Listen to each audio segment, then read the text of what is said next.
ladies and gentlemen, to another episode of the Bops Podcast with your boy KECG, the host of the most amount of the planet, the hour. I'm Manila. Yo, it's your boy Da Vinci. Yo, somebody put the rest in the comments because you should already know what comes next now. That's what I'm saying. But anyways, today is the day. I just want to say this to everybody listening. There's a lot of takes that me and Da Vinci have way before you see him on these main sports channels. We don't get the notoriety. We don't want the clout. We just want to let people know we are sports fans who are paying attention. I have my bias at times, but I'd like to say 85% of the time, I'm just rocking with the real. There's that 15% where I might go off, I might get derailed, jump off the train tracks and act crazy like I'm Draymond Green, but 85% of the time, I try to keep it on the real, okay? And guess what? Yesterday, JJ Redick, my guy, salute. Hey, Da Vinci, I got something I want you to hear, and I want the rest of these people to hear and see. Let's get it. I want to take a little umbrage with the shut up and play, because that has the same sort of connotations that the shut up and dribble crowd has towards athletes, and I have a real problem with that. And specifically with Draymond, the idea that America is tired of him. You do realize the guy has a very, very popular podcast that he hosts where he talks himself for a majority of the episode, and people listen to that. He signed a talent deal with Turner because people want to hear what Draymond has to say. The reason they want to hear what Draymond has to say is because, just like in this press conference, he is real, authentic, and unfiltered.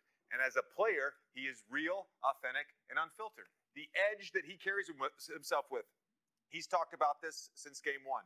Klay Thompson has talked about this since game one. It's what makes him great. It's what makes him a future Hall of Famer. It's the reason he is who he is. It's just like saying, hey, Ja Morant, stop dancing when your teammate's making a three. The reason Ja Morant is great is because he plays with joy and fun and a carefree attitude and a fearlessness. You can't take away what makes a player great. So there's no shut up and play.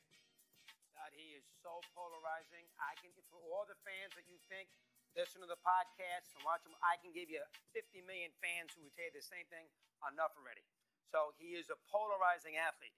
Sure, there are certain younger fans especially that like to hear him play. I'll give you a large segment of older fans who have followed the NBA for 60 years, this is not a political scenario or a race situation, who have followed Wilt and grew up as a Knicks fan, who loved Clyde and loved Reed and loved the Pearl. I disagree with you on that. I'm not saying it's a race situation. I'm saying that the fans you're talking about, they talk about athletes that way, like you just talked about an athlete. I think there's a lot. The people on Fox News talk about athletes that way. Well, that's my issue. And Fox News that's my issue. I don't actually care about the fans that watched Bob Cousy play or watch Wilt play. I don't care. I appreciate that they've been NBA fans that long, but I don't apprecitate the undertone. Listen, first things first, Mad Dog Russo, you got your thing, bigger than us, do your thing, cool. But I'm riding with JG because it's the facts. I'm old.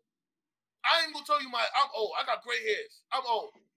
And I don't give a damn what you're talking about if you see Bob Cousy or Wilt Chamberlain. That's not the same basketball we watching today. Those are the same players that we seen today. Yo, listen, Draymond Green, and I have to be fair, okay? Because Kyrie, I'm not coming for your head. I'm just trying to state some facts. Kyrie, when you talk, I don't care about it. Really don't. I appreciate you for being the humanitarian you are, for being the great person that you are, and being thoughtful. But you act like you the smartest sucker in the room. You ain't even trying to learn or listen to nobody. You think you know everything else. So, sorry, when you speak sometimes, I say take that stuff, throw it out the window. When Draymond speaks, as much as Draymond can be an irritant with his antics and some of the stuff that he does on the court, Draymond is a very, very smart, intelligent individual who is willing to listen, learn, and teach. And that's why I respect him. That's why JJ Redick respects him. That's why a lot of people respect him. They're not acting like they're best buds with Draymond. But when Draymond speaks, they respect it because he speaks from a place that's not ignorant, a place of compassion, a place of respect. So when he flipped those fans off, That's part of the reason why Kyrie said what he said. And you know, in that sense, I stand with Kyrie. I stand with these players. This is something me and Vinci have talked about numerous times. Just because you paid $1,000 to sit here, don't mean you don't talk to me any which way you want. You can't go to Tim Hortons and talk to the person in line however you want, not get kicked out the place, or they don't call the police, or one of the people back there said they had enough of this and they beat the brakes off you. I'm done, sir. Go ahead. Do your thing, brother. Do your thing. I'll fucks with it. Listen. Bro, just like you said, we've been talking about this, about the fans and everything here. Listen, that whole scenario, JJ Redick, first of all, shout out to JJ Redick because he rocks with it. We rocks with him hard because that's why and his podcast too. That's why we rock with him because he's out there for checking people, right? For old people like that, he's out there checking them. Because a lot of people like to talk just for the sake of talking and just to have content, you know.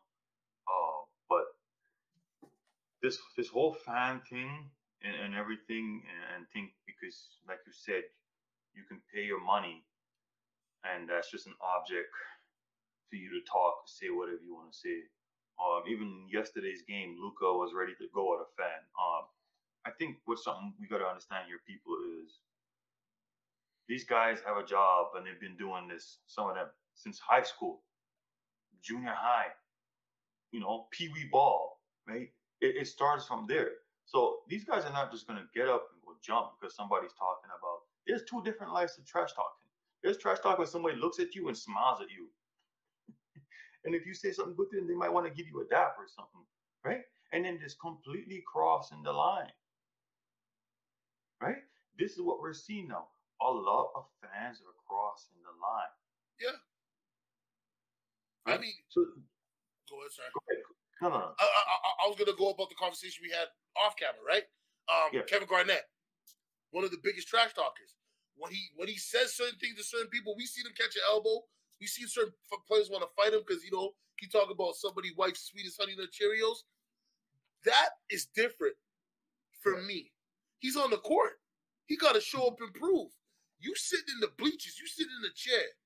Go ahead. You suck, Draymond. Boo. You're a bum. All good. But when you start saying stuff you shouldn't be saying to people, and one thing I have to make very clear, okay? Me and Da Vinci are far from delusional. If I'm going to disrespect you on this camera, I'll do it in your face. I got no problem. I'll take my lesson or I'll take my dub. Either way. But I'm not going to disrespect somebody because I've got security there. I'm not going to disrespect somebody because I spend all day on my phone commenting and talking ish to people because I don't do that. I'm not no keyboard warrior. I don't play those games. Okay? I'm rambunctious. I'm loud. I'm energetic when it comes to this podcast. And we talk about sports, but I'm never going to really disrespect anybody in a fashion that they don't deserve. I believe you show people respect, they'll return it. Yeah, you're cheering for your team. He's the enemy. Cool. But he got blood run down his face. You don't know if he has a concussion, and y'all clapping and cheering for that. And I understand, okay, Draymond, he did flagrant 2, one of your players, you know, hit him in the face, and it seemed like he pulled his jersey. Understandable. You know what I'm saying? But come on now. Y'all really, this goes even deeper. Remember in the 2 years, we talking about people spitting on train, fans throwing water bottles at Kyrie, and you know what I mean? They're taking it too far, bro. They're not cattle. They're human beings. Even in the what's it called? Even the last Boston game. Even with Luka. Even Luka. And then Giannis was walking to the locker room and some fan just straight pushed him while he was walking. You know? And it's just like, come on.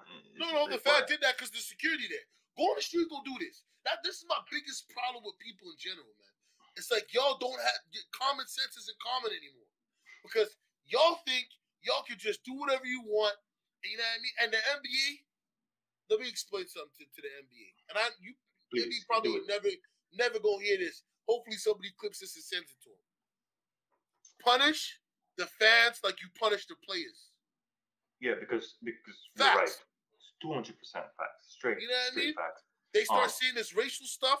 They start talking about people's children, people's wives, stuff like that. Get them the heck out of here. Get them out of here, man. You bad for a game. Maybe then they'll learn to use better words and talk to people in a different way. You know, like I said, I don't know why it hasn't, how it transitioned from Reggie Miller doing the choking sign to Spike Lee to now this, where people are, you know what I mean? Yeah. Saying so ridiculous stuff.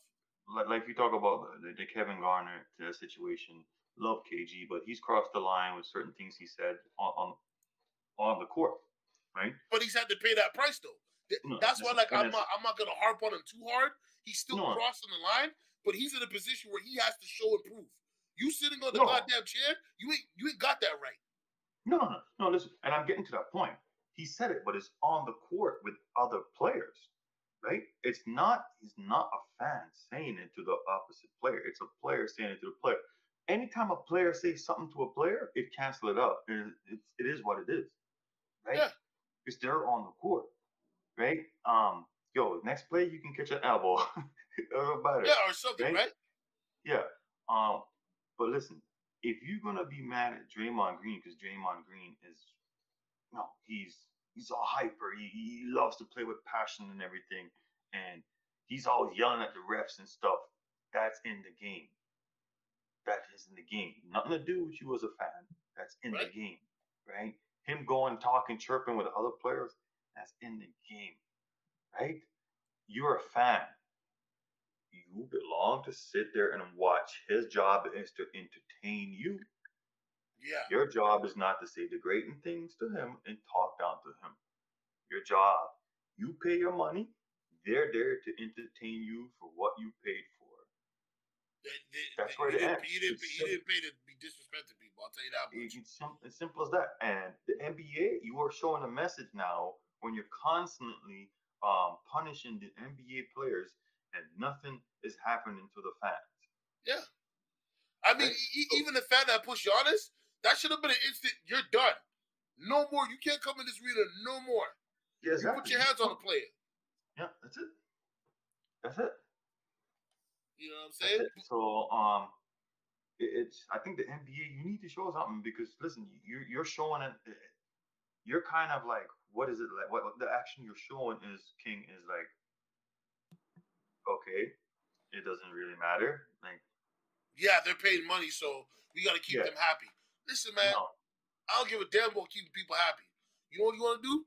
How about this? For everybody that wants to say that reckless stuff, how about you put them in that play in the room? 2 minutes. Or how about this? You start telling them, listen, we're going to let these guys come up in the stands. Start smacking the dog issue out of y'all people. Because y'all reckless with your mouth, man. And sorry, the thing is I don't want to hear is,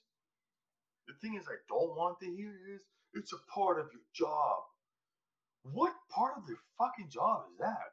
That's the one that drives me crazy. It's a part of your job. It's not a part of your job for somebody to come and say disgusting and degrading things or racial things towards you. It's not. Hey, all day, every day, I don't rock with 12. But 12, they get talked to a certain way. You know what I mean? By people. Whether they're criminals or law-abiding citizens. Their job is to serve and protect. These players' job is to give us entertainment and to play basketball, the game that they love and we love. We're not allowed to go to any professional setting and talk reckless with no repercussions. I want somebody tell me in the comments. I want somebody send us a message telling us where you can go and talk crazy and have no repercussions in a professional setting at somebody else's job. It's ridiculous. Right now, if I go to 7-Eleven or Circle K and I start walking and talking reckless and start disrespecting people, I'll tell you, get the hell out. And no, exactly. And you're gonna know me next time I come. No, you're not welcome. Done. But anyways, people, it's your boy, the host of the most amount of Clan Yawa, King ECG, and Manila. Yo, it's your boy, Star the Eagle, Soul. Listen, we on Spotify, Apple Music. Check us out there if you don't want to watch us on YouTube. All good. Peace. Peace and blessings. Love. Hey, on Spotify, you can send us messages. Just know that. All right? So, help us out. Give us that HBO special, baby.